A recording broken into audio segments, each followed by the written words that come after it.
Hi, guys. Thank you for tuning in today. My name is Sonia Siobhan. If you've never been here before, welcome. Thank you for tuning into my channel. I am a certified life coach and I specialize in overcoming adversity with domestic violence, narcissistic abuse, and oppression. And I will be giving you helpful tools to help you clarify your goals, identify the obstacles that are holding you back, and come up with some helpful strategies that can help you overcome those obstacles. Like I mentioned, I am a certified life coach. However, what qualifies me the most is that I have dealt with these very same obstacles in my own personal life and I have overcome them. So I will be giving you helpful strategies and tools and steps that I have taken to be able to free myself from these toxic relationships.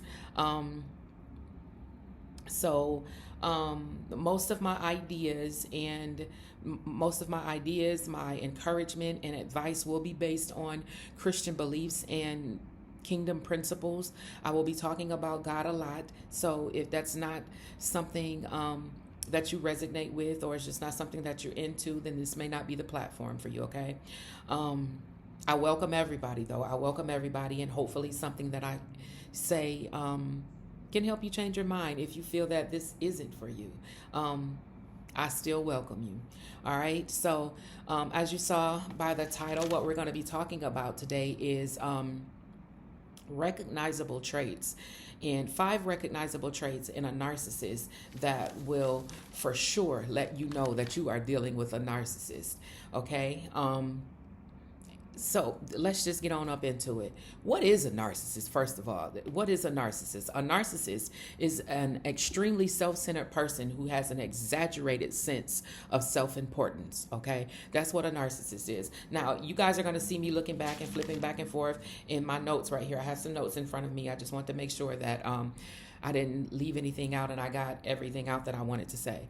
So, that's what we're going to be talking about today. So that narcissist is that person who just think they that ish. They think that the world revolves around them and they can do no wrong, and everybody should just fall at their feet, kiss their feet, and hang on their every word. It's all about them.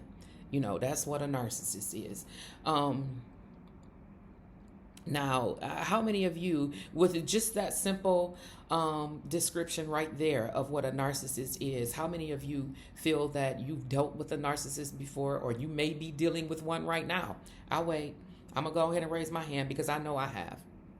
I've had several relationships throughout my life that consisted of me dealing with a narcissist. And when I say relationships, I don't necessarily mean a romantic relationship, although a few of them were. However, there were other relationships in my life as well, where these people were complete narcissists and thought that they had control over my life. Without them, I would be nothing, and that, they looked at my life as me being a puppet and on a puppet string, and they were controlling every aspect of my life. And like I said, I've overcome all of those things, and I'm going to be helping you do that as well if you feel you are in a relationship with a narcissist. First of all, why do we stay in relationships that we know we're dealing with a person? We may not have a name on it. A lot of times we may not have put a name on it. Excuse me, I'm going to plug my charger up. We may not have put a name on it, but you may be in a relationship where you can kind of tell that things aren't necessarily right. Things ain't right. This person may be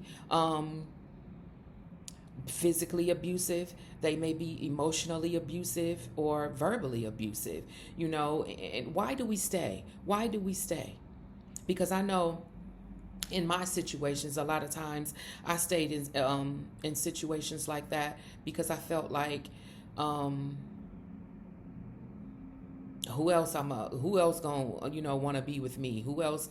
I ain't gonna be able to find no other relationship, or I don't have the financial means to leave, or I don't have, a lot of times we're in these relationships where we may be living with someone else, and if you leave, then you ain't got nowhere to go. You're going to be homeless. You can't go back to this place. You can't go back to that place.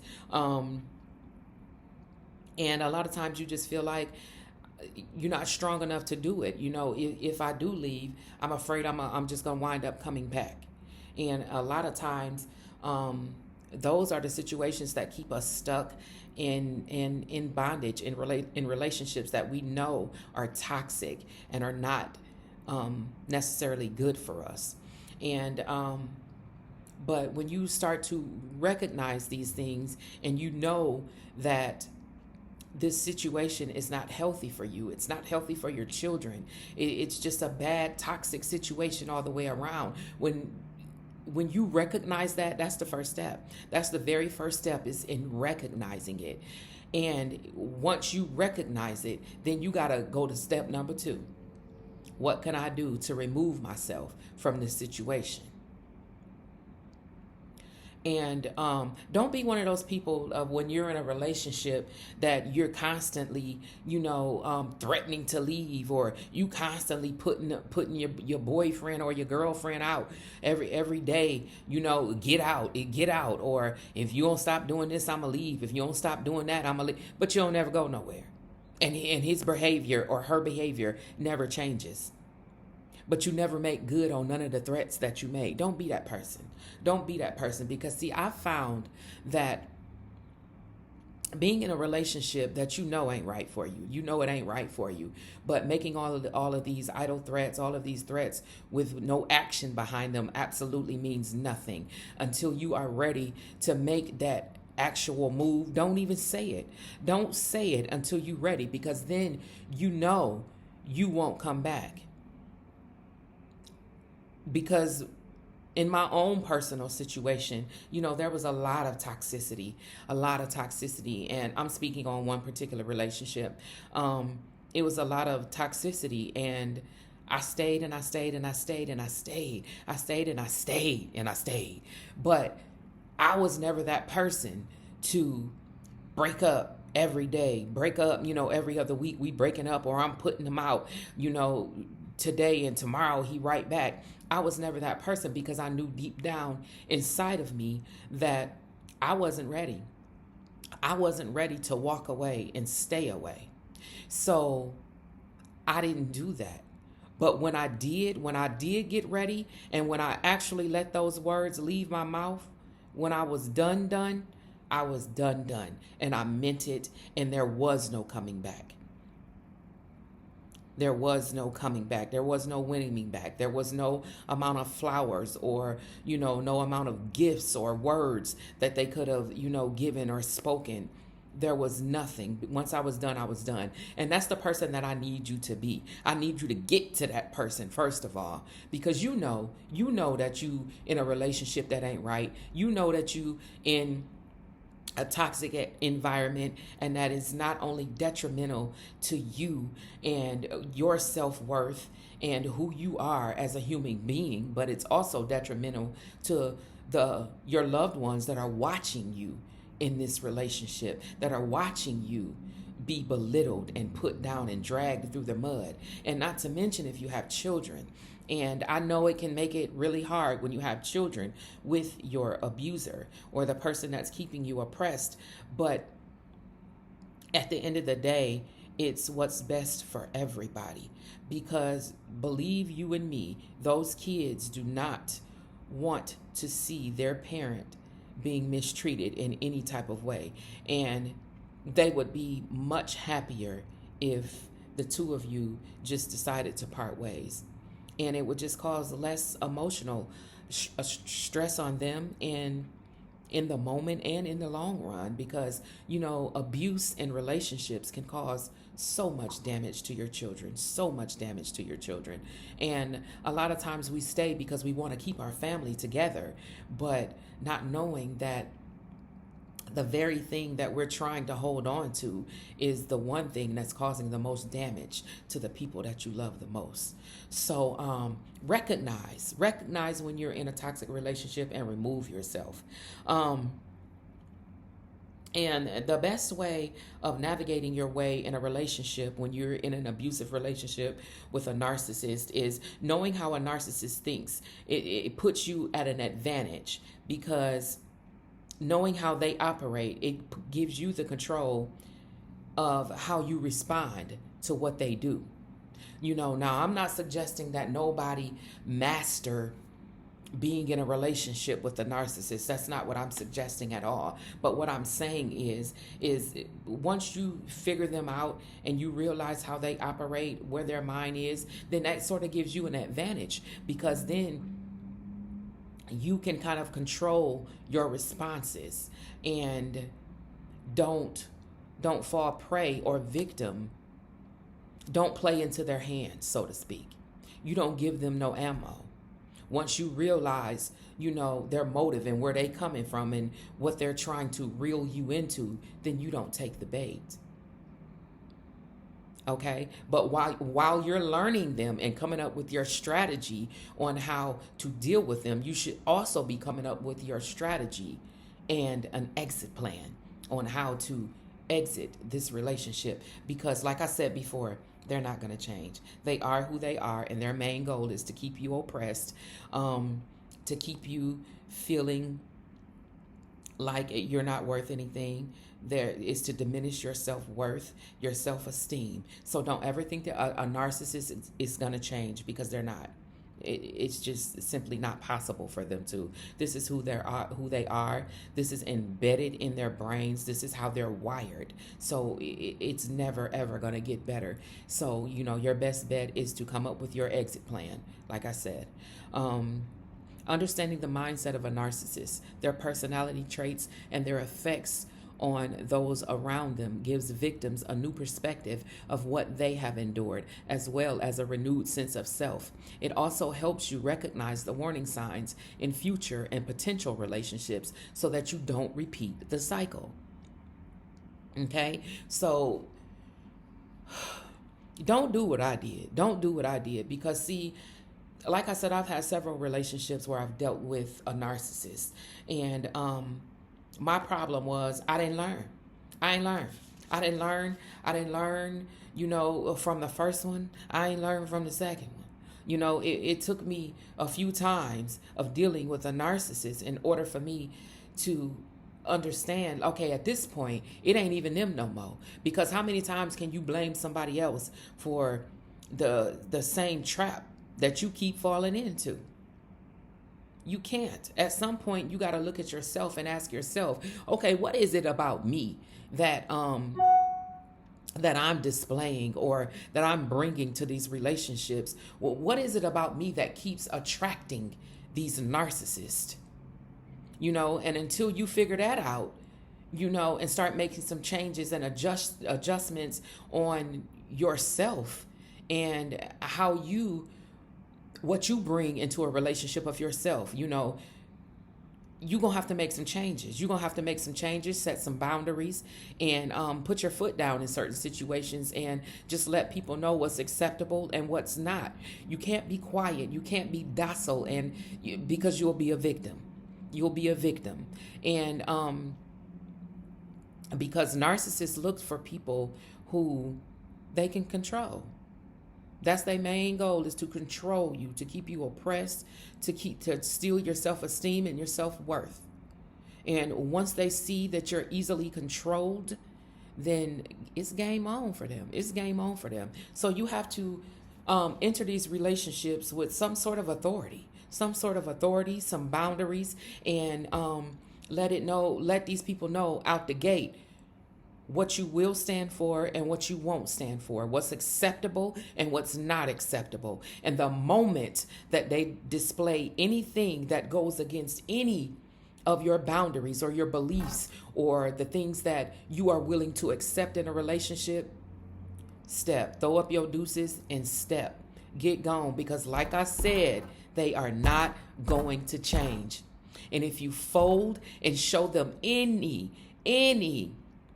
kind of weakness, they got you, and they're going to play on it. They're going to play on it. They're going to play on it. And these narcissists, it's so many tactics that they use and so many strategies that that they play on, and it's different kinds of narcissists as well, which I will get into later. I'm not going to be able to cover everything in one video because these narcissists, y'all, they deep, and they come with a lot. And I'm going to make a whole segment out of trying to give you guys some insight on exactly what a narcissist is, how they think, and the tactics and strategies they use to reel in their victims and to keep you oppressed. Even though you know you being oppressed, you'll stay because of the mind games that they play with you. And like I said, I'm going to get deeper into that the further I go along into this whole segment that I'm going to do on narcissists. So I hope you guys stay tuned. But let's get into some of the traits of a narcissist. A narcissist will often have a grand perspective of their accomplishments and talents of abilities. And some of these people might not be none accomplished nothing in their life. They may be somewhere, sweeping floors, cleaning toilets for a living. And not that I'm not down to nobody, because if that's your profession, it's a lot of successful people out here that do that for a living. Some people have started businesses off of that very thing. That's not what I'm saying at all. But they will put themselves on a pedestal and try to belittle the things that you're doing in your life, just to give themselves this sort of grand appearance, to make what they're doing, is to make it appear that what they're doing is way better than what you're doing. So that's one trait. Another trait, they would have a constant need for attention and admiration and never get enough of it. Never get enough of it. They always want you hanging on to their every word, kissing their feet, waiting on them hand and foot, just keeping them on this pedestal to where and it's for them. It's to feed them, because a lot of narcissists are really insecure people. If we really want to get down to the root of it, they're insecure, which is why they continuously try to make you feel insecure, try to make you feel low about yourself, because that's really how they feel about themselves. And they don't want to get exposed. So they put on this grandeur, persona to make you feel small about yourself, and you'll want to please this person so much and do everything that you can to stay in their grace. Watch out for that. Another trait is the expectation of special treatment, even when it's not deserved. And that just goes into what I was just saying. They'll want you to wait on them hand and foot. They'll want you kissing their feet, doing everything for them, going out of your way for them when it's not returned at all. I was in a relationship with a person, or dating, I wouldn't even call it a relationship, dating a person where they wanted me to, to be giving them all of this attention, calling them around the clock, just putting all of my focus on them. And I ain't never been that person. I ain't never been the woman to chase no man ever. I have never been a man chaser. I will not chase you. It's not in my DNA. And my Father God, he don't want his daughters out here chasing up behind no man. That's not that's not our position, so that's just something that I've never done. And this particular narcissist just couldn't wrap his head around the fact of why I was not hanging on his every word. I wasn't throwing myself at his feet, and I wasn't calling him around the clock and, just giving him all of this undeserved attention that he wanted. And that ain't who I am. And I will never be that person. I will never be that person. And I ain't gonna go too much, deeper into that. But Yeah, that's just another trait to look out for. Another trait, a lack of empathy. If they can't show any compassion or empathy for another person, and they're just completely emotionally unavailable, checked out, you're probably dealing with a narcissist. You're probably dealing with a narcissist. And it could be, a very detrimental situation. It could be something extremely terrible, that you're presenting to this person, and they're just taking it with like a grain of salt, like it's nothing to them. So watch out for that. If you're dealing with a person that shows no empathy, no emotion, just don't care about anything, like nothing moves them, and they're emotionally unavailable, yeah, they're probably a narcissist. Especially if they want you, they're asking all of these things of you, though, but they're not able to give them in return. They're a narcissist. Lack of accountability for their actions. They, could be dragging you through the mud. They could be done cheated on you, lying to you, stealing from you, putting their hands on you and everything. But they cannot take accountability for anything that they have done. They will downplay it. Oh, it wasn't that bad. All I did was smack you. It wasn't that. All I did was call you a B. They will not take accountability for nothing that they have done in the relationship. They will downplay it and oftentimes put it back on you.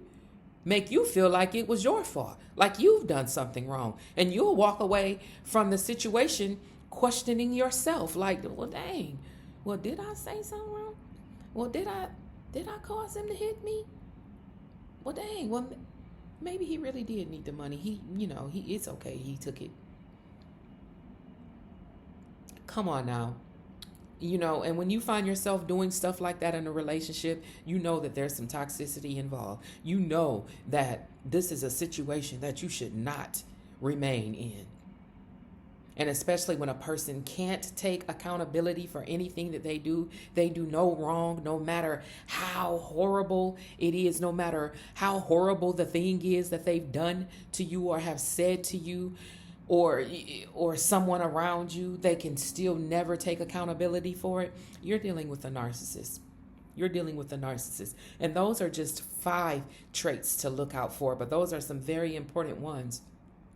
There are many more. And like I said, we will dive deeper into this thing the further I go into it. But, I ain't going to be able to cover all of it in one video, because we'll be sitting here for hours, because like I said, this thing go deep with these narcissists. It goes deep, and it's so many different character. Like there's different narcissists, like different levels of narcissists, and some narcissists, like the lower level ones, they'll just play on your emotions and try to make you feel bad about things that they have actually done that they're in the wrong for. But then those higher level narcissists, those will be the ones that will never let you go. Even if you work up the courage to leave the relationship, in their head, you still belong to them. They will never let you go. They will stalk you. And oftentimes they will even try to off you, kill you, literally kill you. Okay, so like I said, we'll go deeper into that. But 4 things I want to leave you with. If you feel you are in a toxic relationship and you want out, but you may not know how to get out, or you think you might want to get out, or you think you might be dealing with a toxic person, or you're in an abusive relationship or dealing with a narcissist, I want you to ask. I'm gonna leave this video, and I want you to take these 4 questions and ask yourself these 4 questions. And if your heart leads you to, come back to the next video that I do about narcissists. And not only will I offer you some helpful tools and outlets for you if you feel stuck and trapped in a situation. So the first question is this situation detrimental to my physical, mental, emotional well-being, or my loved ones, children, etc.? Number one question. I'm not going to be answering or diving into these questions right now. I'm going to leave you with these questions to go off after this video and ponder on them. Hopefully I'll be able to come back tomorrow with part 2 of this video, and give you some helpful tools and outlets that you can use to, you know, to give you an outlet, to give you a way out if you feel stuck and trapped. Question number 2, could this situation endanger my life or my loved one's life? Question number 3, do you think about leaving or escaping said situation but fear the backlash? And question number 4, are you willing to leave today and not go back if you had the means or the perfect opportunity? All right. So those are the 4 questions that I'm going to leave you guys with today. Like I said, hopefully your heart leads you to come back to part 2 of this video. If you feel, if you are someone that is in an abusive relationship, a narcissistic relationship, and being oppressed, I hope you come back to part 2, even if it's not you. If you know someone that may be dealing with this situation, all of these tools, strategies, advice, encouragement, it can be helpful to not only you, but to someone that you may know. So thank you for tuning in today, and stay tuned. Tomorrow I will be back with part 2, and we will dive deeper into narcissistic abuse and recovery. All right, you guys have a nice day.